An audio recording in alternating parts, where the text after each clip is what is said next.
noches. Vamos a comenzar con nuestra clase. La clase se va a llamar, dice aquí, Evangelios Sinópticos. Normalmente en el instituto tenemos dividida nuestra materia, se llama así, Evangelios Sinópticos. Normalmente los Evangelios Sinópticos incluyen pues, el libro de Mateo, Marcos y Lucas. Son los que se conocen como los Evangelios Sinópticos. Sin embargo, en el instituto, donde pertenecemos, al Instituto Bíblico, hay otra materia que se llama la obra lucana. La obra lucana es otra materia, entonces en teoría el Evangelio de Lucas debería de pertenecer a esta sección, que serían los Evangelios Sinópticos. Sin embargo, el libro de Lucas lo vamos a ver más adelante, o lo van a ver ustedes más adelante, en otra materia que se llama la obra lucana, que abarca el Evangelio de Lucas y los Hechos de los Apóstoles.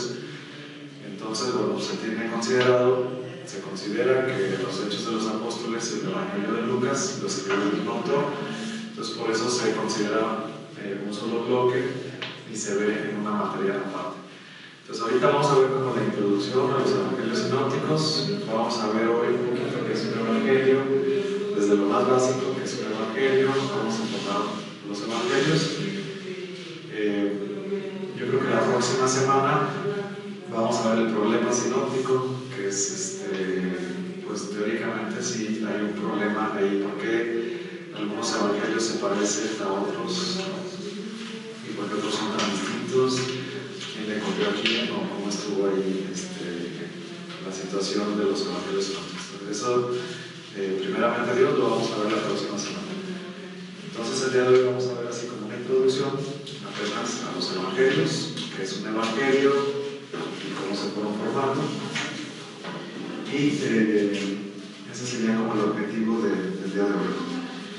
Vamos a ver entonces el libro Introducción a los Evangelios del Padre Salvador Carrillo Anday. Introducción a los Evangelios del Padre Salvador Carrillo Anday. Vamos a ver pues, como una introducción que es un evangelio, ¿no? Entonces, a ver, si me van ayudando, cada quien me ayuda un parrafito y lo vamos comentando. Vamos a buscar la página 9. Yo les ayudo a saber por favor. Dice Evangelio igual buena nueva.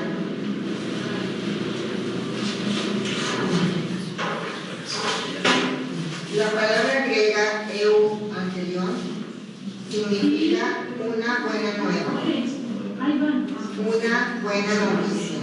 ¿Viene con usted? Y el verbo correspondiente, euangelistai, quiere decir anunciar buenas nuevas. Este verbo es característico del profeta Isaías, que lo usa para dar a Jerusalén la nueva de la salvación, de la paz y del reinado de Dios sobre ella, y para anunciar la liberación a los pobres, a los cautivos, a los de corazón roto y de espíritu abatido. Muy bien, entonces, ¿de dónde viene la palabra evangelio? Fíjense bien, dice euangelio. Es en griego. Entonces, viene de buena o de dulce, ¿no? Por ejemplo, la palabra eutanasia viene de este origen también, como dulce o muerte dulce o algo así. Entonces, se forma con estas dos raíces, euangelio, que significa buena nueva. Sí, adelante. ¿Puede pasar mi esposa? Sí, adelante. Pásale.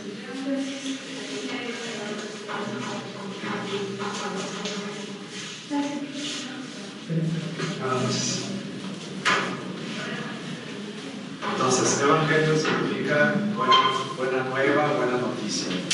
Y evangelizar, también el verbo, también se utilizaba para dar o anunciar las buenas nuevas o las buenas noticias. ¿Cuál es la buena nueva o cuál es la buena noticia? ¿O cuál se imaginan ustedes que es una buena noticia? Como en la Biblia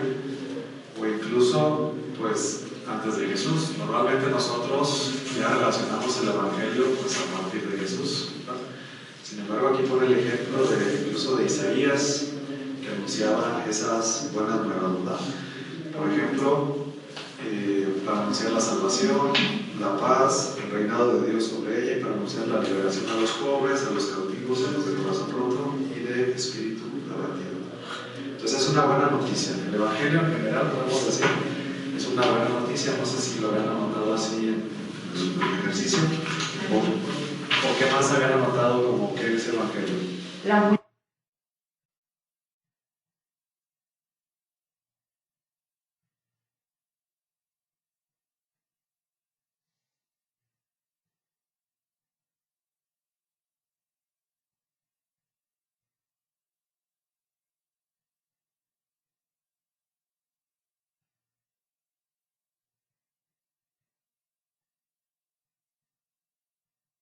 noticia como en la Biblia o incluso pues antes de Jesús. Normalmente nosotros ya relacionamos el Evangelio pues a partir de Jesús, ¿verdad? Sin embargo, aquí pone el ejemplo incluso de Isaías, que anunciaba esas buenas nuevas, ¿verdad? Por ejemplo, para anunciar la salvación, la paz, el reinado de Dios sobre ella, y para anunciar la liberación a los pobres, a los cautivos, a los de corazón roto y de espíritu abatido. Entonces es una buena noticia. El Evangelio en general, podemos decir, es una buena noticia. No sé si lo habían anotado así en su ejercicio o qué más habían anotado como que es Evangelio. buena nueva. La buena nueva, sí, buena nueva, pero en el sentido de noticia, ¿no? Una buena noticia. ¿Sí? ¿Todos van por ahí? Sí. Anuncio. Anuncio. Sí. Evangelizar es anunciar, pero anunciar la buena noticia, ¿no? Anunciar una buena noticia. La redención y el perdón de nuestros pecados. La palabra de Dios. El reinado de Dios. La conversión de Dios. El reino de Dios, podría ser. El reino de Dios. Bueno, eso ya con Jesús, ¿no? Bueno, ahí ya cambió un poquito, ¿verdad? ¿Cuál creen que era una buena noticia antes del Evangelio? Que iba a venir Cristo. Podría ser una esperanza, ¿no?, del Mesías que iba a venir. Podría ser una buena noticia. ¿Qué otra buena noticia podía haber antes de los Evangelios, antes de Cristo? ¿Qué otra buena noticia podía haber? El restablecimiento del pueblo de Israel. Bueno, cuando estaban en el destierro, regresar a su patria podría ser una buena noticia, ¿sí? El retorno del destierro. A la paz. La paz. Cuando están en guerra, ¿cuál es la mejor noticia que puede haber? Llamado a la conversión.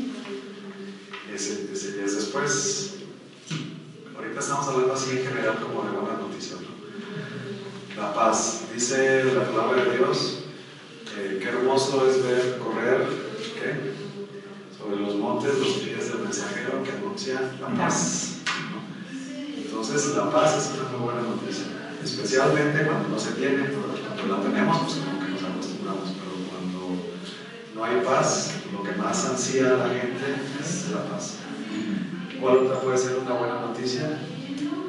¿O podría ser una buena noticia en esa época? La salvación. La salvación, habría que ver, bueno, qué significa también la salvación. Bueno, no sé si ya lo habían visto, pero ellos creían que iba a venir un Salvador. Sí, gracias. Pero no como se presentó Jesús, sino que los iba a liberar. Bueno, había escritos en la clase de profetas, hay muchas formas en las que se presenta el Mesías, ¿verdad? Normalmente el Mesías pensaban que iba a ser un rey poderoso y con ejércitos que iba a liberar al pueblo de Israel, pero también en el Antiguo Testamento habla, por ejemplo, no sé si han leído Isaías, el siervo de Oriente, por ejemplo, habla de alguien que el Mesías no necesariamente es alguien así poderoso, sino que va a ser alguien que va a sufrir. Entonces Jesús va a cumplir todas esas profecías. Pero bueno, en el Antiguo Testamento también otra manera de Otra buena noticia en la época de los reyes era cuando nacía un heredero. Imagínense un imperio donde había un rey todopoderoso que tenía mucho poder, y bueno, pues cuando nacía su heredero, pues daban la buena noticia, ¿no? En el reino, ¿no? Lo anunciaban, albricias, ¿no? Como esa palabra de albricias, ¿no? Esa buena noticia, porque había nacido un heredero. Entonces, bueno, hay que poner un poquito en contexto cuáles son entonces esas buenas noticias y cómo va a ser la buena noticia. Entonces ya cuando viene Jesús. Bien, continuamos, Trini, en el siguiente párrafo. Sí. En labios de Jesús, la palabra evangelio es la proclamación de una gran noticia, a saber, de que el reinado de Dios ha llegado al mundo. En Mateo 4:23, 9:35, Marcos 1:14, 8:35, 10:28, Lucas 4:43, 16:16, 21. Esta nueva incluye un urgente llamado a la conversión interior y una entrega total al Espíritu de la fe. Mateo 4:12, Marcos 1:36. Muy bien, ahí. Entonces, en labios de Jesús, la noticia es esta: el reino de Dios ha llegado. Cuando Jesús comienza a proclamar, en su vida pública, cuando comienza a proclamar, la primera gran noticia que Jesús da es: el reino de Dios ha llegado. ¿Sí o no? Los primeros pasajes de los primeros evangelios, esta es la primera predicación de Jesús, ¿no? Cuando apenas empieza así como que a predicar en su vida pública, es lo primero que empieza a anunciar: el reino de Dios ha llegado. Ahora la pregunta: ¿qué significa eso de que el reino de Dios ha llegado? ¿Qué significa? Porque es muy abstracto, ¿no? O sea, bueno, ya llegó el reino de Dios, pero ¿y eso qué? O sea, ¿con qué se come? ¿O qué hay que hacer? ¿O qué significa que el reino de Dios? Es más, ahorita hasta la fecha, ¿no? Si uno se pone en las plazas a gritar: el reino de Dios ha llegado, pues sí, ¿eso qué? O sea, como, ¿realmente qué significa eso? ¿Qué significa? Que Él se quiere dar a conocer, ¿El mismo? pues, por medio del evangelio, por medio de la proclamación. Pero el evangelio es este. O sea, él decía que también que lo veía él, veía a su padre. Entonces yo también pienso eso, que él estaba proclamando quién era su padre, y por eso es el reino de Dios. Ok, sí puede ser. Vamos a ver aquí en el párrafo que leyó Trini, dice: esta buena nueva incluye dos cosas, ¿no? En sus mensajes, y vemos lo que dice: el reino de Dios incluye dos cosas. Una es una invitación a la conversión: conviértanse porque el reino de los cielos ha llegado, ¿no? Así decía, conviértanse. Viene acompañado de una invitación a la conversión. Entonces, en primer lugar, es la invitación a la conversión.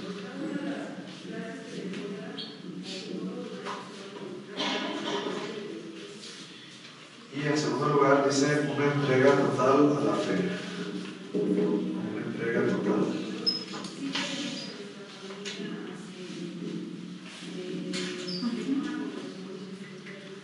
Aquí dice: al impulso de la fe.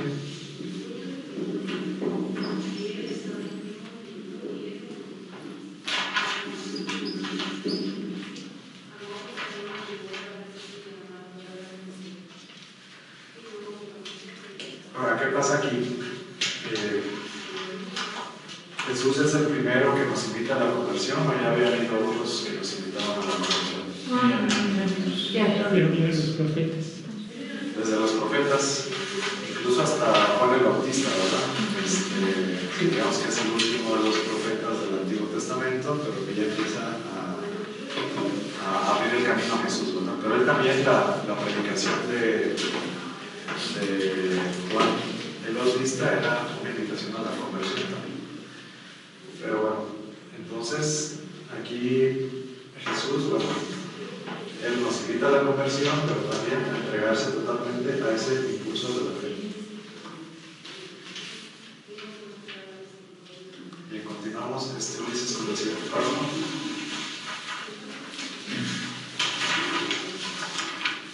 Este reinado, si bien es espiritual, es soberanamente real y se manifiesta en signos, sobre todo en favor de los más necesitados, como son los pobres, los enfermos, los cautivos, los oprimidos, los pecadores. Mateo 11:5, Lucas 4:18, 5:32, 7:22 y 8, del 1 al 2. Ok, este reino de Dios que ha llegado, entonces se va a manifestar con señales, ¿no? Con signos y señales. Él ya empieza a cambiar un poquito con algunos profetas, no necesariamente todos los profetas, aunque hablaban de parte de Dios, que estaban inspirados por Dios, no necesariamente ellos estaban acompañados por signos y milagros, ¿no? Aquí va a ser importante cómo los signos acompañan a la predicación de Jesús y los signos, digamos, que confirman y le dan fuerza a su mensaje. Podemos ver o podemos caer en la tentación, algunos estudiosos, incluso algunos sacerdotes, comentan que los milagros de Jesús, por ejemplo, es como un género literario, como que es algo que a lo mejor sí fue, pero no fue. No sé si han escuchado algunos comentarios que a lo mejor como que empiezan como a dudar o a diluir la fuerza del milagro. Por ejemplo, es muy común, no sé si han escuchado cuando hablan de la multiplicación de los panes, no sé si han escuchado alguna interpretación que dice, bueno, pues es que todos traían guardado algo, entonces lo compartieron y el milagro es que todos compartieron algo de lo que tenían, porque normalmente no compartían. Bueno, esa es alguna explicación que podamos escuchar. O que si el endemoniado era porque tenía un ataque epiléptico, o que si, no sé, como que de repente empezamos a escuchar así muchas como interpretaciones que medio en el fondo como que están dudando del poder de Dios, ¿no? Porque si dice, bueno, pues si no pudo hacer entonces los milagros, pues entonces, ¿qué? O sea, ¿quién era? ¿O por qué no podía realizar los milagros? ¿No? Como que meter esas dudas es peligroso, ¿no? Porque si no hizo los milagros de la multiplicación de los panes y si no hizo los milagros que dice la Biblia que hizo, pues entonces ¿quién nos asegura que resucitó? ¿No?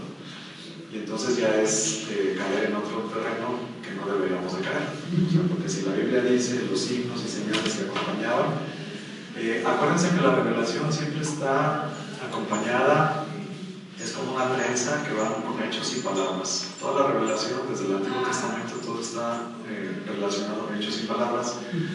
Entonces aquí la palabra de Jesús, la predicación de Jesús, la proclamación de Jesús va acompañada con estos signos. ¿Para qué? Pues para que la gente creyera, ¿no? Si no creía a la palabra, cuando menos que creyera por los signos que acompañaban a la palabra. Entonces los signos son reales, nada de géneros literarios, nada de que bueno, no, nada de diluir el mensaje ni de distorsionar, porque ahí la Biblia es muy clarita, ¿no? Los milagros son milagros y no tendríamos por qué dudar de la capacidad. Si creemos que es el Hijo de Dios, si creemos en la divinidad de Cristo, que es un dogma de fe dentro de la Iglesia Católica, ¿ustedes creen que es difícil realizar los milagros que hizo? Pues no, siendo quien Él es, no. Lo hizo, sí, pero tan lo hizo, pues que los evangelios lo presentan, ¿no? O sea, reservado, ¿por qué lo hacía? Él mismo decía, ¿no? Pues para que crean, ¿no? Simplemente para que creyeran, no era por otra razón. Tampoco su misión única nada más era realizar señales o milagros o curar, no era su única misión, o sea, eso lo hacía para que la gente creyera, pero no era su finalidad simplemente llegar y curar a todos los enfermos de esa época y ya, no, o sea, la finalidad era para que creyeran en qué, en su mensaje, en la buena nueva que es el reino de Dios. Aquí se empieza ya a comunicar algo más interesante. Entonces, ¿cuál es ese mensaje? ¿Cuál es ese mensaje o cuál es la buena noticia? ¿Me ayudas con la siguiente palabra? La buena noticia de que el reino de Dios ha llegado es anunciada también por los discípulos enviados por Jesús, capacitados a su vez para obrar los mismos signos. Lucas 9, del 1 al 6. Bueno, entonces Jesús se forma a sus discípulos, hace su iglesia capacitar a sus discípulos para que ellos también vayan transmitiendo para que ellos también transmitan el reino de Dios. Y los signos también acompañaban a sus discípulos, a sus enviados, ¿verdad? A sus apóstoles. Entonces no solamente era la predicación de Jesús, o en un inicio sí fue, pero después ya los mismos apóstoles, discípulos, misioneros, pues fueron llevando el mensaje, y mencionar que también esos signos los acompañaban, ¿no? Algunos signos de los que acompañaban a Jesús. Bueno, aquí viene un tema bien interesante. ¿Cuál es ese mensaje? Bueno, el reino de Dios ha llegado, y entonces Jesús, ¿dónde queda? Aquí hasta ahorita es como un enviado. Jesús es el que proclama ese mensaje. ¿Sí o no? Jesús es el enviado por el Padre. Jesús es, digamos, el mensajero, el heraldo, el que va y lleva ese mensaje, ¿no? Pero ¿qué pasa si ese mensajero es también la buena noticia? ¿Se puede? No sé si me explico. La misma persona que pues es enviada, que es Jesús. Ese es la nueva, o sea, la buena nueva, ¿no? La venida de Jesús. Sí, pero aquí lo interesante es que él mismo, él es el que anuncia, él es el mensajero, Y el mensaje. y él es la buena noticia. La buena noticia. También.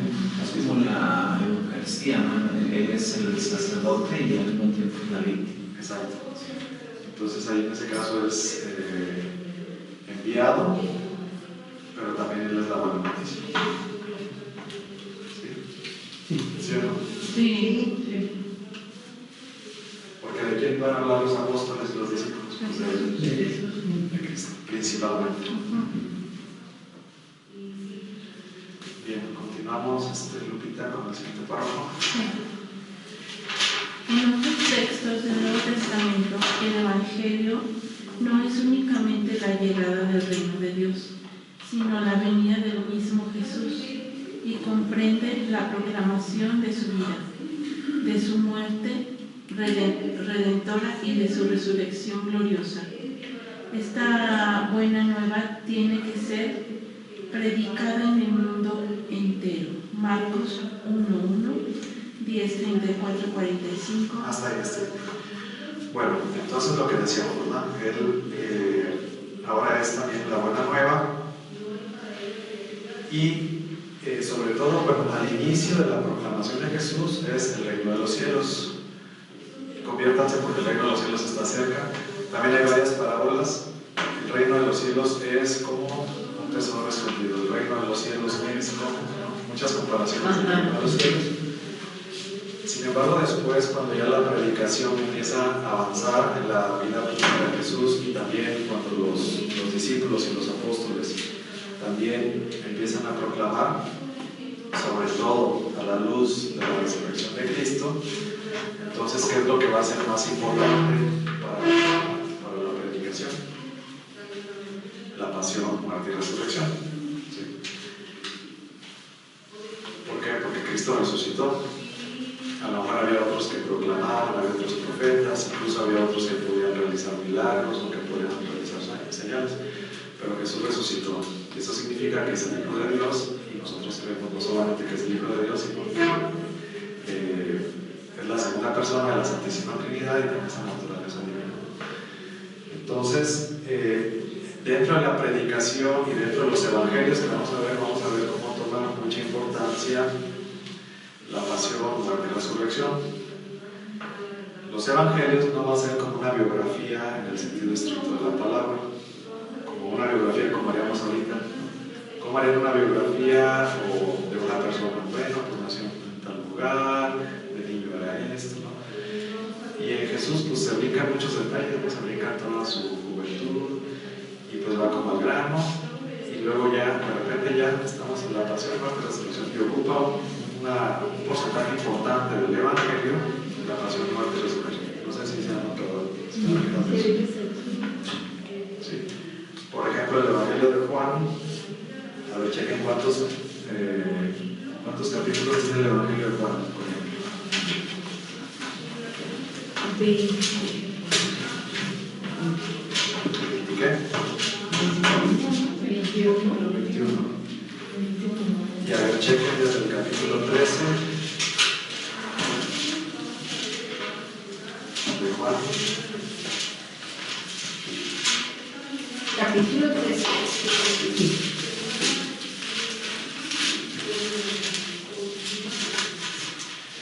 La obra de Jesús. En el capítulo 13 viene el lavatorio de los pies, la última cena. Vean, 13 de 21, casi la mitad del Evangelio. Bueno, el Evangelio de Juan es el que más porcentaje tiene, pero ahí empiezan todos los discursos de la última cena. Desde el capítulo 13 hasta el 21, estamos hablando de la pasión, muerte y resurrección, desde la última cena. ¿Sí? Entonces es muy importante que abarca un porcentaje muy grande de los evangelios. Entonces ahí ya evangelio no solamente es el reino de Dios, sino también esto que se conoce como el misterio pascual. ¿Si han escuchado esa palabra, esa frase? Sí. Misterio pascual. Sí. ¿Qué es el misterio pascual? ¿Cómo lo podemos, cómo lo entienden, cómo lo podemos definir? ¿Cómo? Lo que hacemos en misa, lo que pasa cuando ofreces su cuerpo y la sangre de nuestro Señor en la Eucaristía. Sí. Es el paso de Jesucristo al resucitar de la muerte a la vida. Ese es el acto pascual. La transustanciación también. Es el paso. Pascua significa paso. Sí, Sí, pascual significa paso, pero ¿desde dónde? Normalmente siempre lo ubicamos pasión, muerte y resurrección, Sí. pero el paso, vamos a decir, el Señor pasó, Jesús pasó por esta tierra, ¿no? Donde habitamos todos nosotros. Sí. Pero en un sentido estricto tiene que ser más amplio el concepto, porque ya nada más estamos hablando de su paso, digamos, de la muerte a la vida, cuando Él muere y resucita, ¿no? Bueno, o sufre la pasión y después muere y resucita. Sin embargo, el paso es más amplio, está ahí un movimiento descendente y un movimiento ascendente. ¿Sí? El movimiento descendente podemos hablar desde la encarnación. ¿Sí? Entonces, ese es el paso del Señor. O sea, el Señor pasó en medio de su pueblo, pero desde la encarnación, podemos decir que sería el movimiento descendente, que Jesús se encarna, y luego ya el movimiento ascendente es el que casi todo el mundo conoce, ¿no? Lo que ya conocemos como la pasión, muerte y resurrección es el movimiento ascendente, pero todo completo es el misterio pascual, incluyendo su vida pública, incluyendo su infancia, incluyendo todo lo que él vivió, ese está incluido en ese misterio pascual. Entonces, bueno, la evangelización es el centro de la evangelización, pues es este misterio pascual. Se enfocaban ellos más en esta parte, la pasión, muerte y resurrección, aunque todo el misterio pascual pues incluye desde su encarnación. Todo lo que él hizo, vivió, dijo, pues también está incluido, ¿no? Todo lo que los apóstoles decían que habían vivido con el Maestro, con Jesús, todos los milagros que ellos habían visto, pues está incluido aquí dentro de este misterio. Entonces, bueno, es un concepto un poquito más amplio de la pasión, muerte y resurrección. Eso también va a formar parte de evangelizar. Cuando decimos vamos a evangelizar, ahorita en la actualidad, ¿qué significa? Pues un poquito esto, ¿no? También. No solamente anunciar el reino de Dios, sino también anunciar pues, este misterio, ¿no? Digamos que este misterio pascual es central de nuestra fe, de la Eucaristía, de todo. Es el misterio más importante de nuestra fe católica, ¿no? Esto es lo más importante.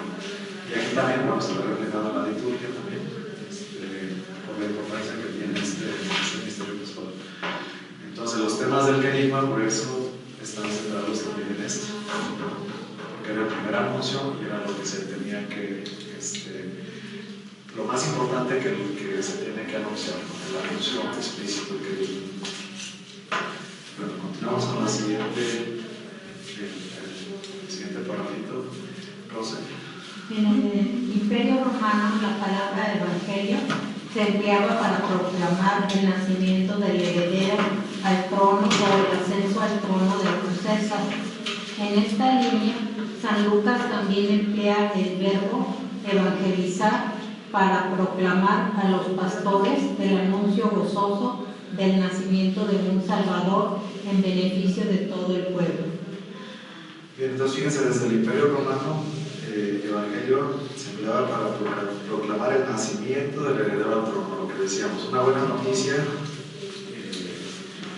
También era el que hubiera un nuevo heredero, y aquí lo usa Lucas, pues como ese pasaje en donde se le anuncia a los pastores. Aquí, bueno, pues también un nuevo heredero al trono, ¿no? De una manera simbólica. Sin embargo, bueno, en la antigüedad pues era simplemente el dar esa buena noticia que se extendiera por todo el reino, anunciar que ya existía un nuevo heredero, ¿no? Esa buena noticia. Bueno, la siguiente parte ya solamente es con 3 etapas, a ver si las podemos ver así rapidito. ¿Cómo ha sido ese proceso de evangelización? Bueno, nosotros, antes de que se me pase, el Evangelio es uno, porque nos preguntan cuántos evangelios hay, no puedo decir que 4, ¿verdad? El Evangelio es uno, pero hay 4 evangelistas, los 4 libros que también se les conocen como Evangelio. ¿Por qué? Porque aparte de Buena Nueva y todo esto, también ahorita en la actualidad alguien me puede decir que el Evangelio es un tipo de libros, pues sí, también puede ser, es correcto, es un tipo de libros que nos narran de la vida y hechos de Jesús. ¿Sí? El origen es esto que estamos hablando, pero también es digamos, como un tipo de escritura. Hay evangelios, digamos, canónicos, que son los que conocen la Biblia, y hay evangelios apócrifos. Los evangelios apócrifos, bueno, pues son los que también hablaban de algunas características de Jesús, son un poquito más tardíos de los evangelios canónicos, son similares, pero la Iglesia nunca consideró que estaban totalmente inspirados por Dios, o decidió que a lo mejor tenían alguna enseñanza que podía ser contraria a la fe, y por eso la Iglesia decidió no considerarlos como dentro del canon, como totalmente inspirados. Entonces, por eso se les considera como evangelios apócrifos, se les dice así, ¿verdad? Apócrifo significa escondido, no es que estén escondidos. Si ustedes van a una librería van a encontrar los libros apócrifos y los buscan en internet, que es el de Santo Tomás, que es el de no sé quién, hay muchos, pero yo antes de empezar a leer esos, pues hay que conocer los que sí son canónicos, ¿verdad? Antes de buscar en los apócrifos, primero hay que conocer los canónicos. Y yo de lo que he leído de los apócrifos, normalmente son muy tardíos, o sea, siglo III o IV, o sea, pues ya muy posteriores, pues como que ya te da a pensar que a lo mejor ya tenían como posibles otras intenciones, ¿no? O sea, no eran así tan originales o tan recientes de los hechos, sino que más bien a lo mejor ya eran pues, de ciertas corrientes que querían introducir algún elemento. Entonces, bueno, pues no hay que darles tanta importancia, saber que existen, pero pues primero vamos a enfocarnos a conocer bien los 4 evangelios. Entonces, cuando les pregunten cuántos evangelios hay, solamente es uno, ¿verdad?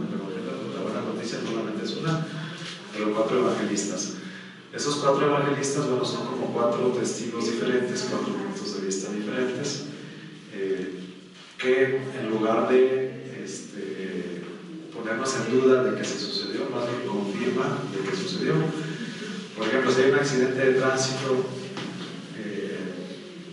puede haber diferentes testigos, ¿no? Los que iban adentro de los coches, los que estaban en la esquina, los que vieron, y a veces ni se ponen de acuerdo, ¿no? Pues es que la camioneta era roja, ¿no? Pues es que era azul, ¿no? Pues es que el señor traía lentes, no traía lentes. A veces los mismos testigos no se ponen de acuerdo. Y eso más bien te confirma que todos vieron algo, ¿no? En lugar de que todos tienen que decir así como que exactamente todo sucedió igual. Entonces la Iglesia, aunque pudo haber sacado un resumen de los 4 evangelios y presentarnos uno, decidió pues, que permanecieran así intactos como se habían escrito, como estaban. Y eso nos sirve a nosotros pues, para tener como diferentes puntos de vista de los mismos acontecimientos. Entonces, en lugar de ponernos a hablar de nuestra fe, pues, nos confirma como 4 fuentes confiables que nos narran los mismos hechos. Sí hay algunos aspectos, algunas cosas que, por ejemplo, puede que no cuadren exactamente porque cada evangelista tenía sus objetivos, cada evangelista tenía su público, si uno les predicaba al pueblo judío, a los paganos, a los extranjeros, etc. Entonces cada evangelista pues, hacía su estructura de su libro y lo ponía de una manera y el otro lo ponía de otra manera. Entonces hay que considerar primero que ya habían pasado varios años. Si Jesucristo murió en el año 30 y a lo mejor el primer evangelio, los primeros evangelios se pusieron ya por el año 50, 60, entonces ya habían pasado unos 20 o 30 años después. Acuérdense ustedes, hace 20 o 30 años atrás, pues sí se acuerdan algunas cosas, pero tanto detalle, que si fue primero aquí o que si fue primero acá, pues ya no tanto, ¿verdad? Y aparte, la estructura del libro, por ejemplo, algún evangelista por ahí narra las idas y venidas que Jesús hacía en Jerusalén. Acuérdense que había 3 fiestas importantes y por lo menos 3 veces los judíos tenían que ir a Jerusalén. Y hay otro evangelista que a lo mejor nada más narra una sola ida a Jerusalén. Cuando sabemos todos que su vida pública pues, duró 3 años, ¿no? Entonces, cuando menos tenía que haber ido 3 veces a la Pascua o 3 veces a cada una de estas fiestas. Y sin embargo, me parece que Lucas solamente va narrando una sola ida a Jerusalén. No está narrando, y ahora fue, y ahora regresó, y ahora fue otra vez, y ahora regresó. No, ¿por qué? Porque así quiso presentar su libro. Entonces, todos eso a lo mejor podría contradecir un poquito al otro evangelista. Pero realmente todo eso se supera con la estructura o la forma en la que el evangelista pensó y dio de transmitir su mensaje. Por ejemplo, la pesca milagrosa, ¿no? La mayoría lo ponen al inicio, ¿no? Cuando va buscando a sus primeros discípulos, y Juan lo pone al final, cuando ya Jesús había resucitado. ¿Sí? Por ejemplo, hay quienes dicen, bueno, fueron 2 pescas, puede ser que sean 2 pescas o puede ser que es la primera, pero ya la otra tenía otro significado. Entonces, bueno, hay errores de accidente, no errores, digamos, hay diferencias de accidente, de forma, de tiempo, de lugar entre los evangelios, sí, pero se explica fácilmente por eso, ¿no? Atendiendo a la estructura del evangelio, a los oyentes. A lo mejor, por ejemplo, Mateo, que le escribe al pueblo de Israel, pues era más importante las escrituras, que se cumplieran las escrituras, ¿no? El Mesías, etc. Y a lo mejor para un extranjero, como decías, o que si se cumplían las escrituras o no se cumplían, pues realmente no era importante, ¿no? Para un extranjero. Entonces, por eso cada evangelio tiene sus características especiales, y que sí puede haber diferencias de tiempo, de lugar, sí, pero se explican fácilmente de esa manera, simplemente por la estructura que le quiso dar cada evangelista. Bueno, aquí menciona como 3 etapas, digamos, del evangelio. La primera, pues cuando Jesús mismo predica la buena noticia, anunciando al principio el reino de los cielos, mostrando con estos signos, acompañado de estos signos, toda su predicación, con sus milagros, con sus hechos, con sus dichos, y después pues, con su pasión, muerte y resurrección. Después hay otra etapa en donde los apóstoles son los que empiezan a llevar esa predicación. Esta etapa, al principio no había nada escrito. Si les dije que los primeros evangelios se escribieron por el año 50 o 60, entonces, todos estos 20 o 30 años, ellos ¿cómo evangelizaban? Hablando de evangelizar, pues simplemente con el testimonio, simplemente contando lo que ellos habían visto, oído, escuchado. Era su querigma. No utilizaban Biblia porque pues, no había Biblia, digamos, del Nuevo Testamento. Solamente estaba la del Nuevo Testamento, pero la del Nuevo Testamento no existía. Entonces su predicación era era de viva voz lo que ellos habían sido testigos, lo que habían visto, era lo que ellos predicaban. ¿Qué pasa? Que después de cierto tiempo empiezan a morir algunos apóstoles, algunos muy pronto, martirizados, la mayoría de ellos. Entonces empiezan ya a ponerse, a preocuparse de quién va a ir transmitiendo ese mensaje y que quede pues, de una manera más sólida, ¿no? Porque si nada más como, ahora sí que dicen que las palabras se las lleva el viento, ¿no? Pero si ya no iban a estar ellos, si los testigos oculares cada vez estaban falleciendo, pues entonces cada vez iba a ir como diluyendo el mensaje. Entonces se empiezan a preocupar y empiezan a poner por escrito lo que habían visto y vivido. Podían ser ellos mismos o podían ser recopiladores o escritores sagrados. Vamos a ver ya cada uno de los evangelios. Pero la idea era que se pusiera por escrito para que quedara fijo y no estuvieran de que si se acordaban o que si se les olvidaban las cosas, sino que ya quedara más por escrito. Entonces hay otra etapa entonces en donde los apóstoles son los que transmiten el evangelio y los discípulos, ¿no? Los apóstoles y los discípulos son los que transmiten el evangelio. Y luego ya tenemos la última etapa donde ya empiezan a ponerse por escritos algunas cosas solamente. No se pueden poner todas, ¿no? También el mismo evangelio de San Juan dice no cabría en todos los libros para poner todo lo que Jesús dijo y hizo. Entonces nada más ponen como algunos ejemplos, lo más importante, lo más sobresaliente, y eso es lo que ya van a poner por escrito. Entonces, bueno, pues vamos a tener entonces ya estos 4 evangelios. La próxima clase vamos a ver el problema sinóptico, lo que les decía al inicio de la clase, porque que también tienen ya sus copias, si lo pueden ir leyendo también. Entonces de tarea contestan las preguntas de la página 10 y empiezan a leer el siguiente tema. Está un poquito complejo, así se llama el problema sinóptico, se llama el problema, porque así es un problema, ¿no? Ha sido un problema, pues, para los estudiosos entenderlo. Aquí el libro de texto ya no lo va a explicar así muy sencillo, pero ha sido un problema pues, de muchos siglos de entender por qué algunos evangelios se parecen. Están en algunos textos casi iguales. Están como las tesis que se piratean ahora.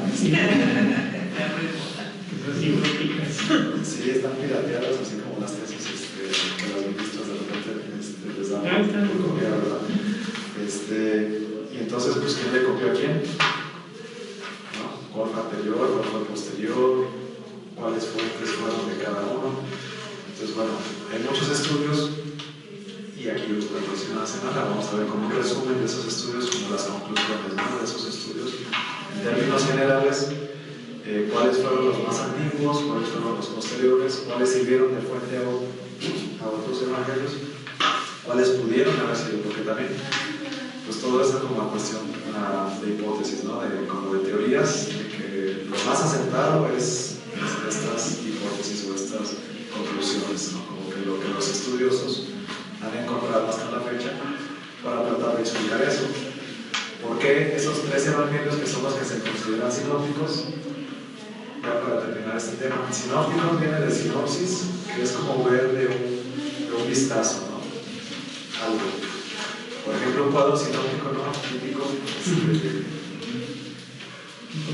típico que veíamos en la escuela, ¿no? El cuadro sinóptico, pues es como para que de un vistazo podamos ver algo.